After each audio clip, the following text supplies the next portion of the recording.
Hi, everyone. Judge Andrew Napolitano here for Judging Freedom. Today is Wednesday, July 3rd, 2024. From Brussels, Professor Gilbert Doctorow joins us now.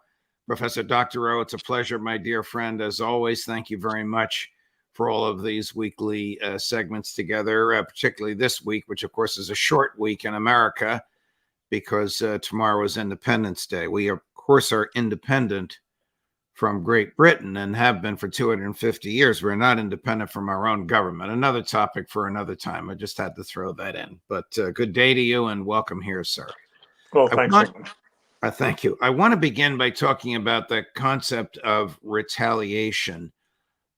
Russian retaliation, whether immediate or down the road, whether violent or elsewhere, for what happened on the beach in Sevastopol 2 Sundays ago, as well as the likelihood of Russian retaliation if the Israelis attack Hezbollah in a meaningful way. Let's start with Ukraine. What is the feeling as you perceive it in the Kremlin for what happened at Sevastopol? Are they convinced this is an American attack on Russia, or do they believe it was just a one-off and a mistake? Well, they believe it. It was definitely it was intentional by the United States. The United States enabled the Ukrainians with intelligence and with feeding in this data to the missiles for targeting. It could not be done by Ukrainians since they don't have that technology. So this was stated by President Putin, and if we had any doubts about the persistence of the United States in this very risky threat to Russia, yesterday, once again, the Pentagon gave its sanction to strikes by Ukraine on the Crimea, specifically the Crimea. So the United States policy is clear. The Russian understanding of that policy is clear. And this is something which can explode at any time. What do you think President Putin will do? I mean, we know of this telephone conversation, surprisingly initiated by the Americans, between Secretary of Defense Austin and his counterpart in Russia. We understand that his counterpart in Russia, name escaping me, but you'll fill in the blank in a moment. His counterpart in Russia said, don't do it. Don't fly over the Black Sea. But what are they going to do? Shoot down drones or shoot down manned jets, shoot down everything, establish a no-fly zone? I think they will establish a no-fly zone by the very threat that you've mentioned. I don't think they have to physically eliminate any given drone. But the United States has put on notice that the Russians are prepared to do so, and that's probably sufficient. As for Mr. Putin in general, he is a firm believer that revenge is a meal best served cold. I don't think there'll be any actions by the Russians which are not well prepared and which are not well considered in advance for every possible counter move by the states. Well, the Russians know that American military equipment is assembled and readied in Poland and Romania by American technicians and soldiers and locals. Do the Russians consider those facilities, again, which include American soldiers, fair game, a legitimate target after Sevastopol? Well, they've made it clear that they do consider these fair game, but again, they are not precipitate. They will move step by step, not to lose options along the way. And so, if they have not responded till now, it does not mean that they will not respond when they find the moment appropriate. And they have other means of responding in other areas, in other geographies. So there's no reason to believe that Mr. Putin has abandoned his asymmetrical approach to any given threat from the United States. And we'll probably get to that question in a few minutes. Okay. What are the other means of responding that they have? Are you talking about military means or economic means or geopolitical means like the trip to North Korea? Well, I think all of the above. The Russians insist that they have the possibility of clawing back valued assets by the United States and its allies that are worth the same or more than the $350 billion in Russian state assets that are frozen and are now facing the possibility of confiscation by the West. As regards military means, what has been rumored, and I think you're aware of it, what has been rumored in the last week or so is that the Russians have already shipped or are about to ship their hypersonic ship-killing missiles to the Houthis, that they are prepared, if necessary, to intervene in the Middle East, depending on Israel's level of attack on Hezbollah. So the geography is not is variable. It does that the Russian response to Sevastopol may be in Yemen and not in Moldova or in Poland or Romania, as you were saying. They have their options. What is the Russian level of military preparedness? Is it would you call it a higher level of alert? I don't know if I'm using the right phrase. From and after Sevastopol, are they doing things now that they weren't doing 2 weeks ago? No, I don't see any great change. They are pursuing their determined, progressive pushback on Ukrainian forces all across the line of confrontation. They are showing on television every day which village they have seized completely, which village they now partially occupy in along 800 kilometers with certain areas of emphasis, and how they are using, for example, their position in the Kharkov region. And when you watch the Russian television, you understand that as its presentation by Western media is completely off base, that Russians never intended to seize Kharkov at this moment and do not today. They are clearing the area of its capabilities of striking the Belgorod region on the Russian side of the border.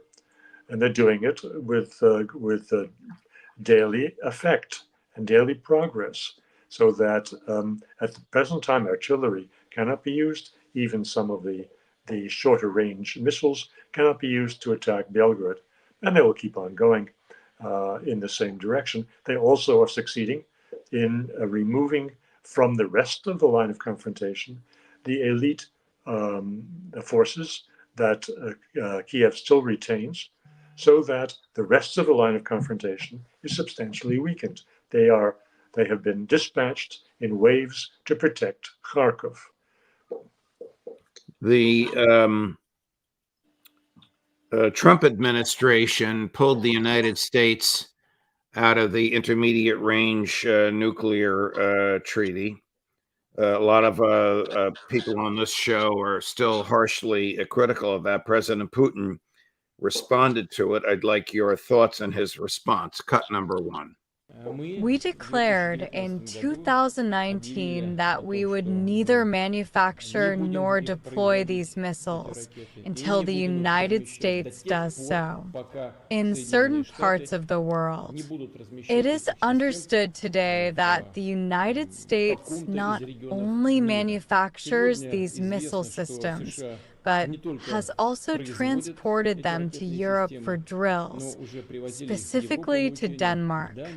Recently, it was announced that they have arrived in the Philippines. It remains unclear if they've removed these missiles.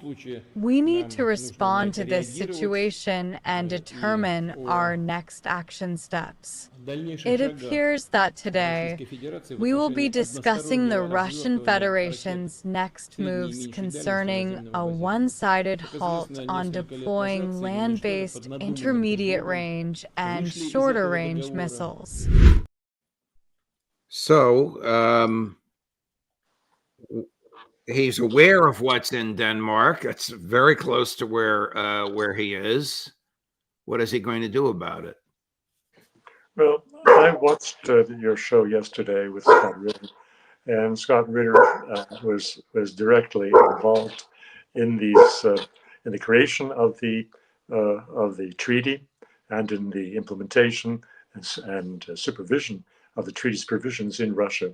So his remarks yesterday were comprehensive, and it is a hard act to follow. But I would like to introduce one element of this issue that Scott did not discuss, and that your viewers should find of interest. Please do. Namely, what was on Russian television last night, that these missiles in the medium range, this is something like 1,500 kilometers, and the Russians can position them in Yakutia, for example, and strike all of Alaska and probably the northwestern part of the United States, maybe down to California. So this is not just a question where Americans are an observer of what the Russians may or may not do with similar missiles in the European theater of war. It has a direct impact on American security if the Russians pursue the 1,500 kilometer or more range medium range missiles and plant them on the eastern shores of their enormous country. We understand that the Defense Department is planning to have American troops in 12 to 15 bases in Finland along the 800-mile, more or less, common border that Finland has with Russia. I don't know if these are going to be new bases, expanded bases, if we're going to lease the space, if we're just going to show up and work with the Finnish troops. But how dangerous is that? It isn't. I think we have to go back a little bit. Before Sweden became a member of NATO, Sweden had a similar arrangement with the United States. That's to say, all the Swedish military bases were accessible to United States forces in times of need, even though Sweden was not yet a member of NATO. So the Finns are doing the same thing. They are opening their facilities to Americans. That's not the same thing as saying that America is establishing military bases in Finland. In general, by joining NATO, Finland did the best job possible to undermine its own security. You've called attention to an 800-mile border. Indeed, this is very similar in size and length to the border that Ukraine has with Russia.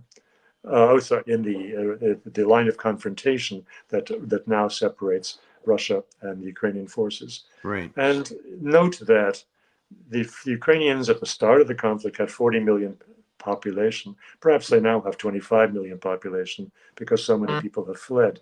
Nonetheless, they have, let's say, 25 million population, and they are having a hard time maintaining that line. When you take Finland with a 5-6 million population, the chances of it defending an 800-mile or 1,200-kilometer line are nil.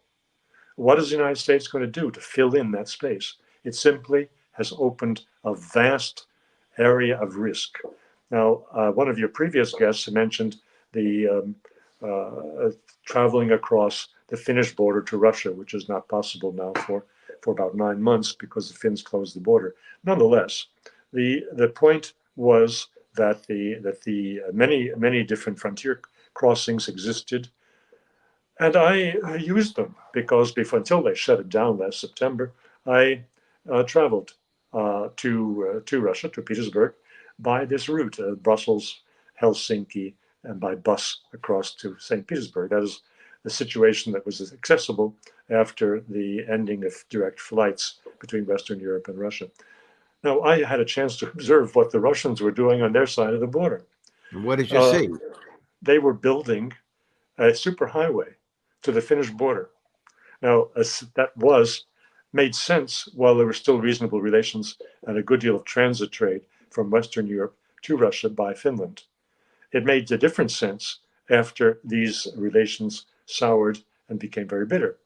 The Russians have a magnificent thoroughfare for tanks and any other heavy equipment they want to direct to the Finnish border right now. I don't think the Finns have anything similar. Mm. Let's talk about Hezbollah and the likely Russian response or probable Russian response. You choose the word that you think is more appropriate. What do you think will happen if the Israelis mount a serious invasion of southern Lebanon in order to attempt to defeat, I think suicidally, but you know this better than I, the Hezbollah forces? Well, the involvement of Iran has already been flagged by government spokesmen for Iran in the past couple of days. That is to say, Iran is not ready to watch Hezbollah take a beating by Israelis. Iran will intervene.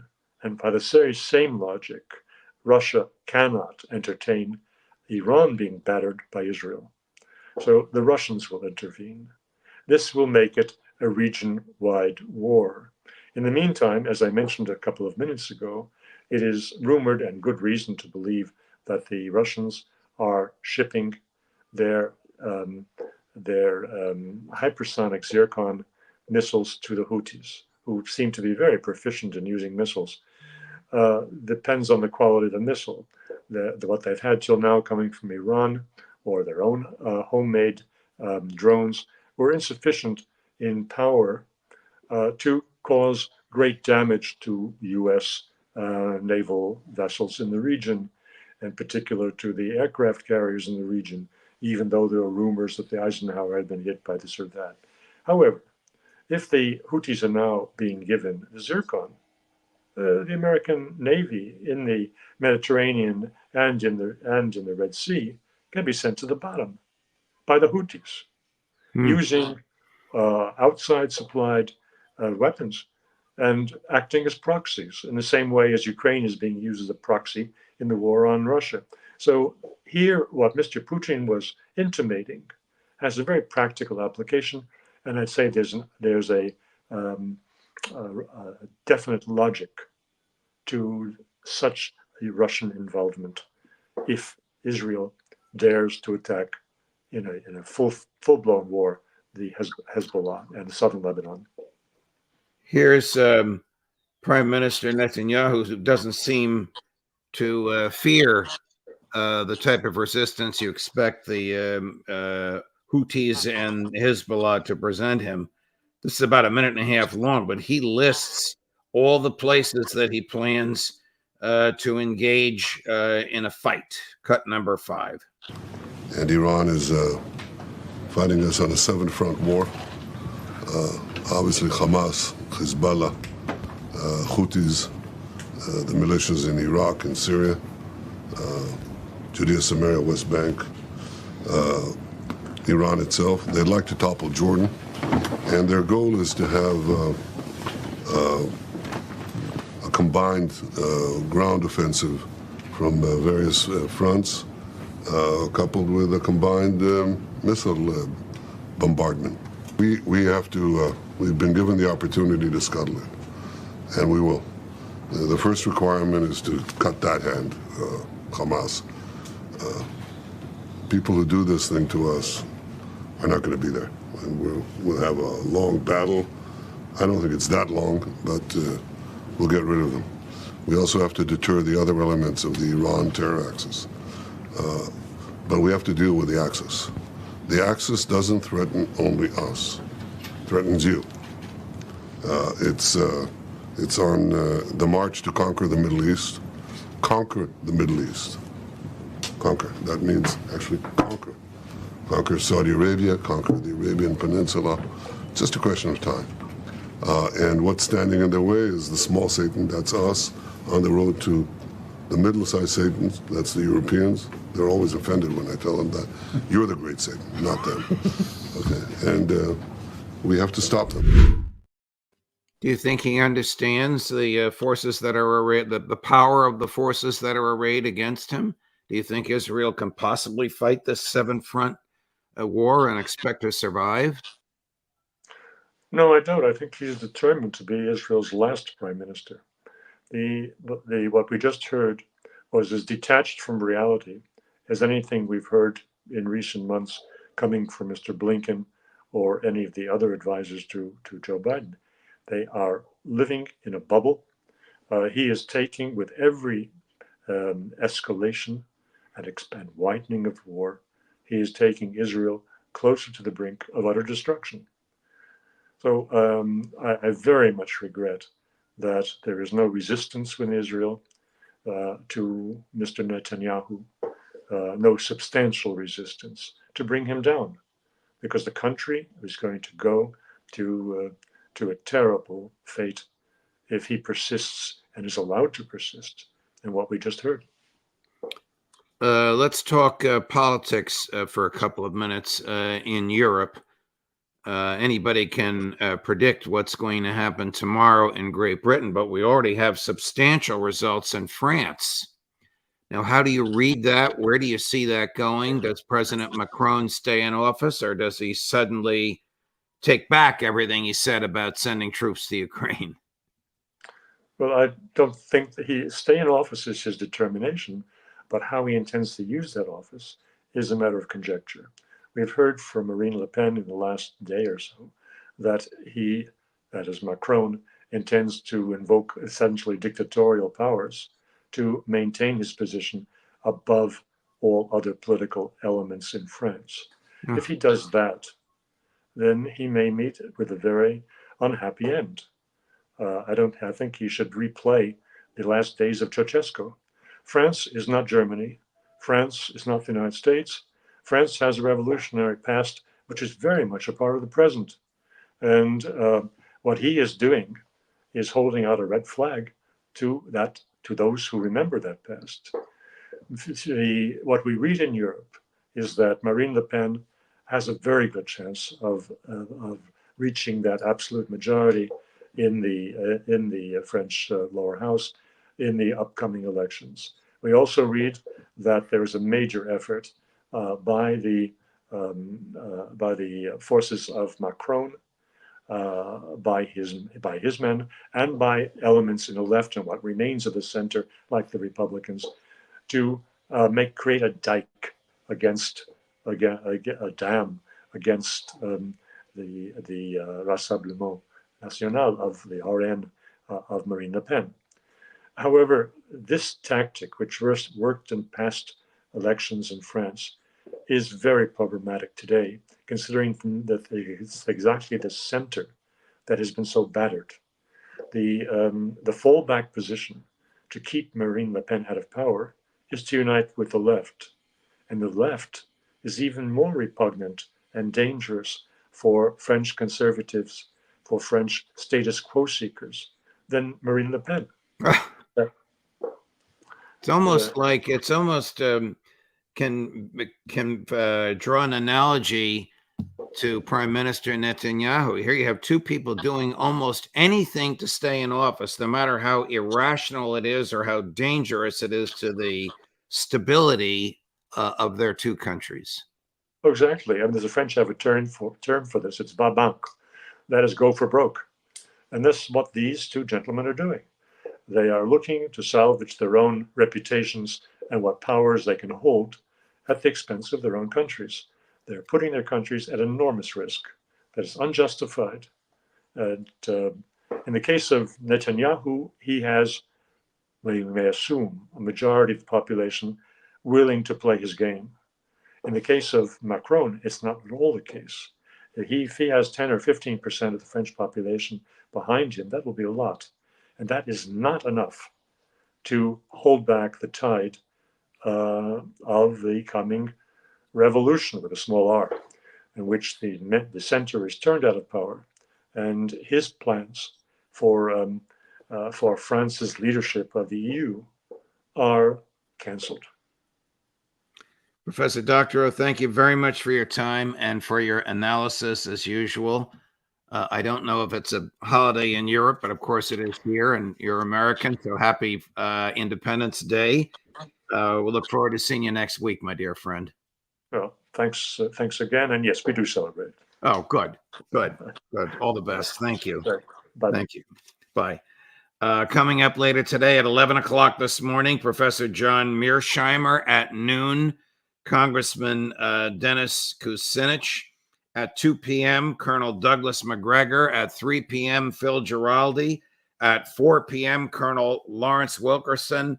And at 5 p.m., the inimitable Max Blumenthal. Judge Napolitano for Judging Freedom.